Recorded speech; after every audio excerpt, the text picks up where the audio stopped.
Hello friends, welcome back to the channel.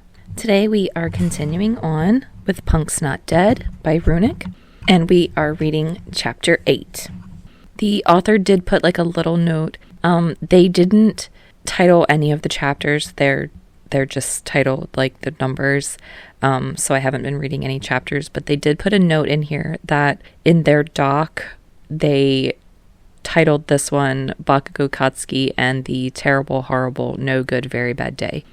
So just like a heads up, that's what's happening here. Katsuki realized after stumbling around in the rain for 5 minutes that he had no idea where the hell he was going. He managed to get his phone out and the GPS open just long enough for it to plot a route to Uraraka's before it died. It was still pouring by the time Uraraka's building came into view, and Katsuki knew, distantly, that he was soaked and shivering, but he was focusing on other things, or maybe on nothing. He wasn't sure. He made it up the tree, somehow, and knocked insistently on the window until Uraraka looked up from her work she was doing and noticed him. "Bakugou?" she exclaimed, scrambling out of her desk chair and running over to get the window open. Katsuki climbed in quickly and dropped gracelessly onto her bed, then, when he realized he was getting it wet, the floor. "What the hell, Bakugou?" "I think I have a crush on Kirishima," he said, the words forcing themselves out of him without his consent. "Okay." Her voice had gone from frustrated to confused to calm, gentle even. Katsuki was pretty sure he should feel patronized, but it was kind of nice. "I'm going to get you a towel and some dry clothes, and when I get back, you're going to explain what happened, in as much details as you can." Katsuki nodded, sitting up and pressing his back against the wall while he tried to get his thoughts in order. Uraraka came back shortly after, and Katsuki dried off and changed while she waited on the other side of the room. "So?" she prompted when he sat down again, still using that stupid soothing voice that he wanted to hate but couldn't. And Katsuki talked. Explained everything from the tutoring to his hasty exit that morning, while Uraraka listened intently, not interrupting until the end. "All right, let's get your phone charged," she said, snagging it from the pile of wet clothes and digging through her drawers until she found Katsuki's extra charger. "Why?" he asked. "Because you left everything except your phone at his house and then ran off into the rain, and that's going to raise some questions," Uraraka explained, and Katsuki abruptly realized that, yeah, shit, she had a point. "I'm not telling him," he said quickly. Uraraka snorted. "Yeah, definitely not. You just figured your feelings out. I'm not expecting you to do anything about them yet." Katsuki didn't like the sound of that yet, but Uraraka had gotten his phone on and was waving him over to unlock it.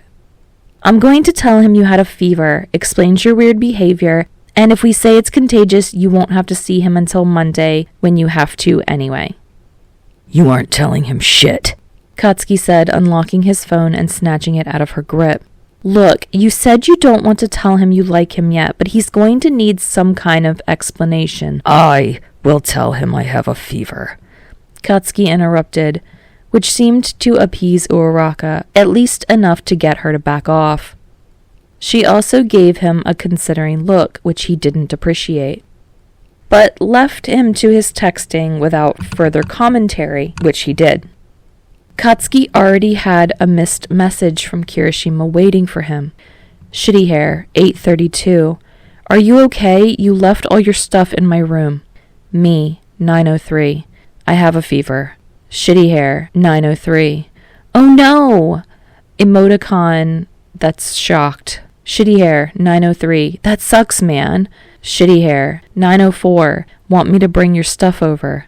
Me, 9:04. I'm contagious. Just bring it to school on Monday. Shitty hair, 9:05. You sure? You don't have homework or something?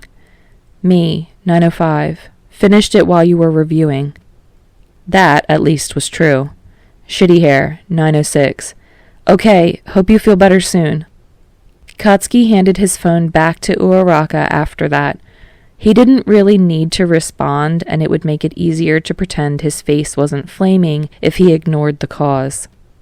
Kirishima had been this annoyingly kind and embarrassing since day fucking one. Why the hell was it affecting Katsuki like this now? Well, he knew why, but that didn't make it any less fucking stupid. He groaned and banged the back of his head against the wall in frustration. "Careful," Uraraka admonished. "You already dented the bathroom wall. I don't want to have to tell my parents it happened again." I was 9, and I apologized. Fuck off. Yeah. Everything went okay? Katsuki nodded. He's bringing my things to school on Monday. Good. They sat in silence for a few moments after that, but Katsuki knew it wouldn't last. "You know the wedding's next weekend, right?" Uraraka finally said. Katsuki nodded. It hadn't really sunk in yet, but he knew. "And that you and Kirishima are planning on breaking up after that?" Katsuki nodded again, trying to figure out what the hell Uraraka was playing at. "Okay, this isn't working," she huffed. "What's your game plan, Bakugou? How are you going to ask him out for real?" I'm not. "What do you mean you're not?" Exactly what it fucking sounds like. I'm not asking him out. "Why not?" Uraraka asked as she had the gall to sound fucking incredulous about it. I picked him specifically because he'd piss off my family, Uraraka. She leveled him with a glare. "You've never given a shit about what they thought about your decisions before." I don't care about them. I care about him, Katsuki exclaimed, surprising himself as much as Uraraka. I'm already forcing him to spend a whole day with people who hate him just for existing. I can't do that to him for however long we'd be together. Uraraka frowned, pursing her lips like she wanted to say something else. Besides, I don't even know if... He couldn't bring himself to say, "if he likes me," out loud. It sounded too ridiculous and juvenile, even in his own head. There's no good outcome to telling him. "I didn't take you for the noble pining type," Uraraka said sarcastically, forcing a laugh out of Katsuki. It's a fucking week. I think I'll be okay, Katsuki said, rolling his eyes. "Look, I don't want to rain on your parade, but if this was your reaction to figuring out you had a crush on him, I think you're severely underestimating how miserable this week is going to be for you."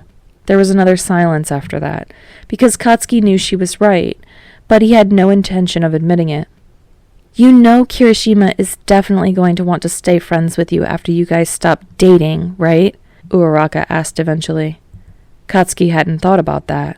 Or rather, he'd been aggressively avoiding thinking about that ever since he'd claimed he only had a week of this left. Yeah, he replied. I'll figure something out. Time passes. He stayed at Uraraka's for as long as he could justify sitting around feeling sorry for himself, then gathered the tattered shreds of his pride and headed home. His mom, as predictive, went completely nuclear as soon as he walked through the front door, though she calmed down once she realized Katsuki wasn't fighting back, and just banished him to his room with an, "I don't want to deal with you right now."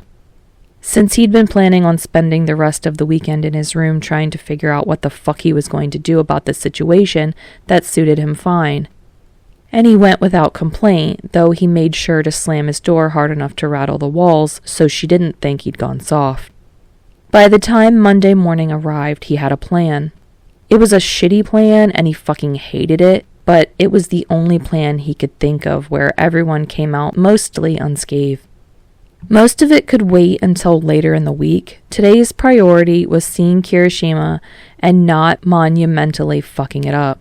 Which he could definitely do because he was Bakugou motherfucking Katsuki and he could do anything, but that didn't mean he was going to be pleasant. Once he made it to school, he spent some time waiting at his locker before he went to find Kirishima.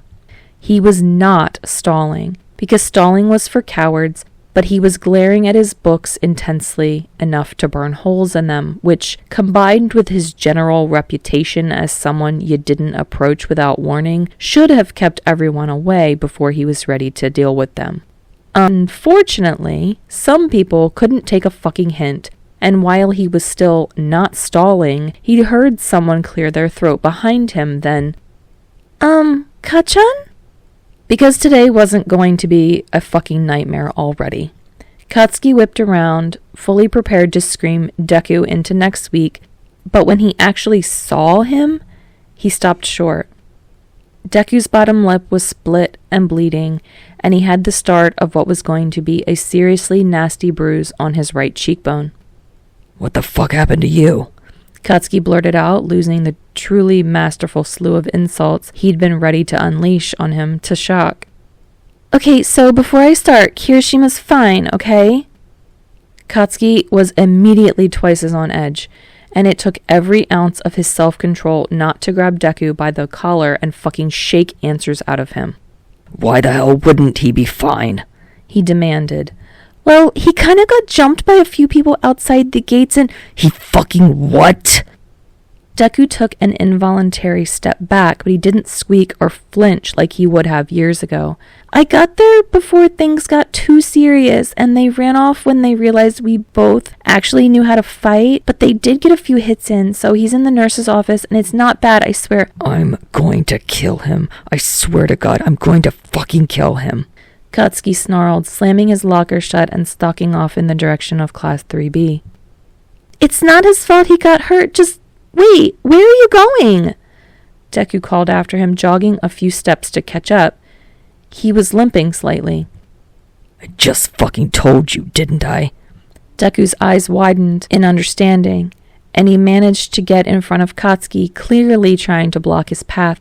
Kachan, I couldn't tell who anyone was. We don't know it was Monoma. Who the fuck else would it be? Katsuki snapped, shoving Deku out of his way and continuing on. Deku didn't try and stop him again, and didn't even seem to be following anymore. All the fucking better.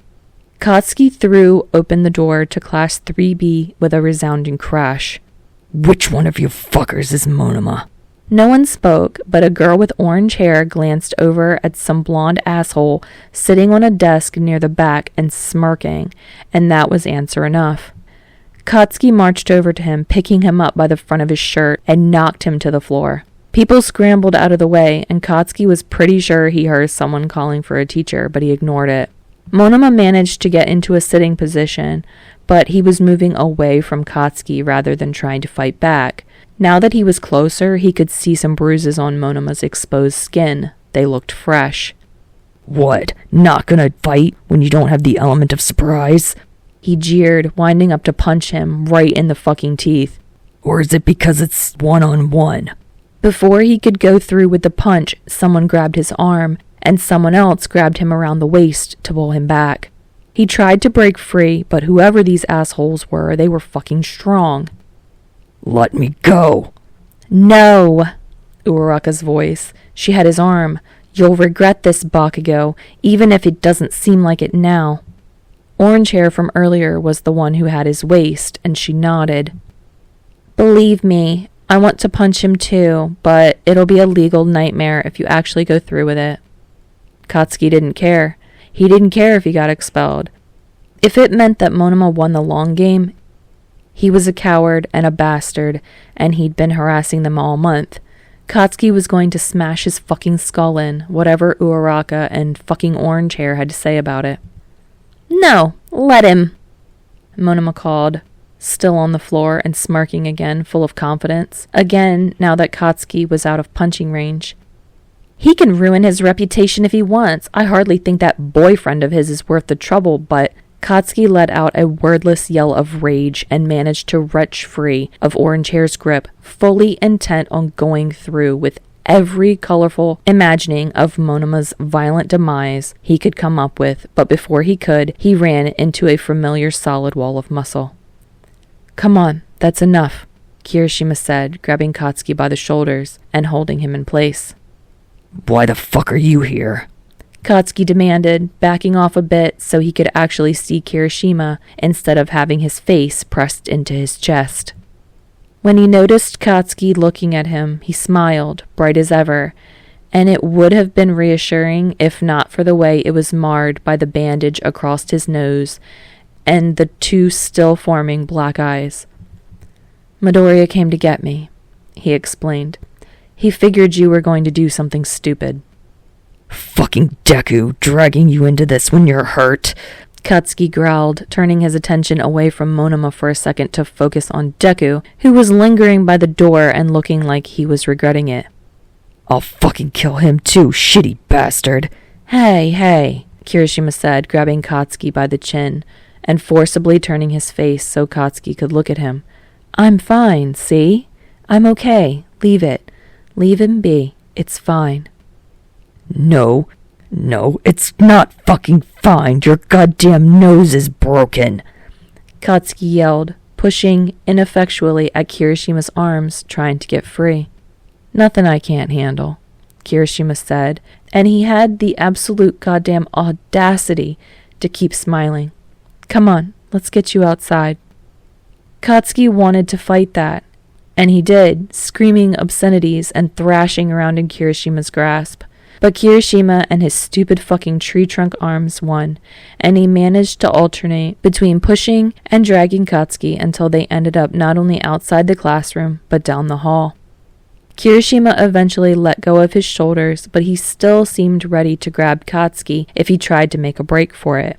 He wasn't going to. He'd tired himself out enough that he was no longer seeing the world through a haze of blind fury, and he knew it was a bad idea. He swiped viciously under his eyes, not fully sure when he'd started crying or when he'd stopped. Kirishima politely looked away and didn't mention it. "Better?" he asked after a few minutes, when Katsuki's breathing had finally evened out. "Yeah," Katsuki replied. His voice came out croaky, and his throat was worse. "Thanks." "Hey, can't have you get arrested for assault," Kirishima replied, kicking him lightly in the shin. "Who'd teach me math?" Katsuki didn't answer. He didn't really know how. He hadn't had an episode like that in years. Not since middle school, probably. And he'd always hated how he felt after. Wrung out and jittery all at once. Not to mention fucking embarrassed about snapping and losing control like that. "I'm sorry," he said a few seconds later, "for making you deal with that." "Apology accepted, although I think you'll have to make a few more of those." "I'm not fucking apologizing to that shitty coward," Katsuki snapped. Kirishima laughed. "Nah, not Monoma. Midoriya, though, definitely. And Uraraka and Kendo." "Kendo?" "Orange ponytail," Kirishima clarified, and Katsuki grinned. "Fine." "That'll probably have to wait a bit, though," Kirishima said, nodding over to the other end of the hall, where Aizawa was advancing on them with exasperation deeply etched into his face. "All right, you two. Nezu's office. Let's go." Time passes. The teachers apparently had enough foresight to know that putting Katsuki in a room with Monoma was a bad move, so they'd split everyone up. Monoma had gone in and given his version of the events while Katsuki was cooling off in the hallway, as had Uraraka and Kendo. Now Katsuki, Kirishima, and Deku were giving theirs, under the watchful eye of Aizawa lurking in the corner like some kind of sentient gargoyle. "Kirishima, Midoriya," Principal Nezu said mildly, taking a sip from his teacup. "Why don't you start?" Katsuki already knew the basic story, so he didn't pay much attention until Nezu turned to him with a gleam in his eyes that was far too sharp for otherwise non-threatening face. "Bakugou?" Katsuki told him what happened, as concisely as he could get away with. He wanted this shit done. When he finished, Nezu sighed deeply and pinched the bridge of his nose. "Well, your stories seem to match up with those of the girls, and it would be impossible to deny that something happened to Kirishima and Midoriya." He gestured to their injuries, then paused. "Unfortunately, the only witnesses we have that weren't directly involved were the ones who saw Bakugou attack Monoma, and he denies attacking Kirishima." "That's bullshit," Katsuki snapped. "He has motive, and neither Kirishima nor Midoriya can confirm they saw him there," Nezu interrupted, leveling Katsuki with a disapproving look. Katsuki was damn close to climbing over the desk and throttling him when someone started frantically knocking on the office door. Nezu nodded at Aizawa, who pulled it open, revealing a disheveled-looking Ashido, breathing hard and brandishing her phone like a weapon. "Monoma did it!" she exclaimed, shouldering her way through and gathering in front of Nezu's desk and slamming her phone down on it, face up. "I have proof!" Nezu raised his eyebrows, but didn't react otherwise. Ashido opened her messages and clicked on a video, clearly taken by someone who didn't want to be seen filming, since half of the screen was taken up by the underside of a desk and the other half was showing Monoma's face. "Tacked you out of nowhere?" asked an off-screen voice. Monoma laughed. "Yes, I'm telling you, he's unhinged." Katsuki curled his hands into fists. Kirishima somehow noticed and reached over to squeeze his wrist. It was nice. Grounding. "I mean, I don't think it's that unreasonable. You beat up his boyfriend," someone else added. "Please," Monoma said dismissively. "He had no way of knowing I did it. He was just looking for an excuse to attack me." "Wait, so you did attack Kirishima?" A third voice piped up. "Dude, that's fucked up. Not to mention stupid. He's on the team with me." Beside him, Kirishima let out a soft huff of a laugh. "Well, I never said I was alone, Tetsu," Mono replied. "Strength in numbers and all that. The runt from 3A was a surprise, though." "Thank you, Ashido," Nezu said. "I believe that's enough." "Are you sure?" Ashido asked. "He goes on for another 2 minutes." "Quite sure," Nezu replied with a tight smile. "You, Kirishima, and Midoriya may return to your classes. Bakugou, seeing as you attacked another student, I will be contacting your parents and sending you home for the day. But I believe 1 day of missed classes is sufficient punishment given the circumstances." Katsuki stiffened. His parents. Fuck. His mom was going to kill him. Kirishima had apparently noticed his distress and started rubbing circles on Katsuki's arm with his thumb, which is nice for the 3 seconds before Katsuki's brain abruptly remembered that he'd been avoiding talking to him all weekend for a reason, and the source of his distress shifted to that. He was beginning to regret all the times he'd made fun of Uraraka for complaining about her crushes. This shit sucked. Kirishima kept a hold of his arm, and Katsuki continued to be distracted by it until he let go to help Ashido get something out of what Katsuki assumed was her locker. How exactly they'd ended up at her locker was a mystery he was probably never going to solve. The pair managed to liberate whatever it was they were trying to get free, and Ashido held it out to Katsuki with a victorious grin. "Here we go, 1 backpack slightly used." Katsuki stared down at it.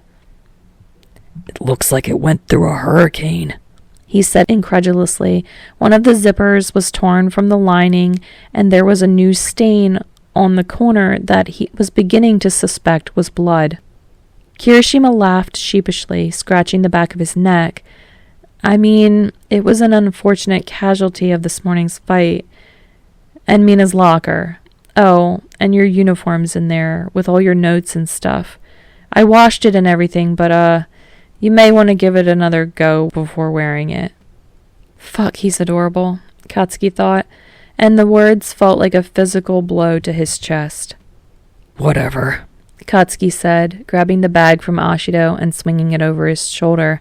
"Get to your fucking class." Ashido groaned. "God, I know it's technically a suspension, but I am so jealous that you get to go home. I do not want to have to go to a lit class after all of this." Katsuki rolled his eyes. "You need every lit class you can get, Pinky. I'm still not fully convinced you know how to read." She made an awkward squawking noise, annoying enough to rival Kaminari's, and Kirishima started laughing. Given Katsuki's relationship with Kirishima's laugh, he figured it was time for him to make an exit. "Go away. Get your fucking education." Yeah, Ashido said dismissively. "See you tomorrow." Katsuki grunted non-committally, and Ashido started down the hallway with a wave. Kirishima lingered for a second, then leaned forward and pressed a kiss to Katsuki's cheek. "I'll update you if we get any news on Monoma," he said, right next to Katsuki's ear. Then he pulled back, grinned at him, and took off after Ashido. Katsuki stood there, unmoving, until he was alone in the hallway, then lifted his hand to his cheek, which was burning hot. He hated everything. Time passes. By the time he got himself outside, his mom's car was there, idling in front of the school gates. He managed to open the passenger door, throw his bag into the back seat, and sit down before the yelling started. Are you fucking kidding me, Katsuki? First the boyfriend, and now you're getting into fights at school? He fucking deserved it. Really? His mother demanded. Did he really? Or did you just give so few shits about your future that you didn't even stop to think before going after him? He did. Katsuki insisted. What could he have possibly done? He and a bunch of his goons jumped Kirishima. That got her to shut up. Katsuki thought, naively, that he'd somehow managed to win the fight, or at least gained a point when his mother said, in cold, calm voice she reserved for her when she was fucking murderous, so, this is because of the boyfriend. Shit. No, it's because some assholes tried to hurt someone I care about, and I wasn't going to let them get away with it, Katsuki exclaimed. Oh, so you would have done the same thing for Uraraka? She asked sarcastically. Yes, Katsuki said vehemently, because he fucking would. He probably would have if they had attacked Ashido too, or Kaminari, or Sero. I don't believe you, she snapped, still cold. I'm meeting this boy. You're going to meet him this weekend anyway. Tonight, Katsuki. I want to know if you're bringing a goddamn delinquent to my niece's wedding. Katsuki hesitated for a second. He'd already been having second thoughts about dragging Kirishima into his family's bullshit, and that was when they hadn't had an explicit vendetta against him. But if he said no, his mom might ban Kirishima from the wedding, and then everything would have been for nothing. Fine. Text him now, she said. He's in class. I'll do it when there's a break. Now, Katsuki, she yelled, and Katsuki got his phone out of his pocket. He spent a few minutes staring at his last conversation with Kirishima, trying to figure out what to say. Me, 10:01. My mom wants to meet you. Me, 10:01. When does your shift finish? Well, his mother demanded after he'd put his phone back in his pocket. I told you he's in class. He's not going to answer until there's a break. Katsuki growled. If he gets into fights on school grounds, then he'll have his phone out in class. Katsuki was almost tempted to let it slide and just ignore her for the rest of the drive home, but... He didn't get into a fight. He got attacked. Right, you got into a fight on his behalf. Oh my God, I pushed one guy and then nothing else happened. They sniped back and forth until they pulled into the driveway, at which point Katsuki grabbed his bag, got out of the car, and stomped into the house and up to his room as fast as he could without looking like he was running. Once he was safely in his bed, he checked his phone. Kirishima hadn't answered because he was still in fucking class. Katsuki threw his phone onto the carpet, flopped face down onto his pillow, and screamed until his mother started banging on the ceiling with the broom and telling him to shut up. This was the longest day of his fucking life, and it wasn't even noon. All right, friends, thank you so much for joining me for this chapter. I definitely think the notes were pretty true about this chapter. He had a really rough day. It's so sad for him. But I really hope that you guys are liking that, he's kind of discovered that he has feelings for Kirishima. We love that for him. Fake dating always ends up that way. And I really hope, like I said, that you guys are enjoying it, and I hope that you'll come back and join me for the next one. And if you do, I'll see you next time.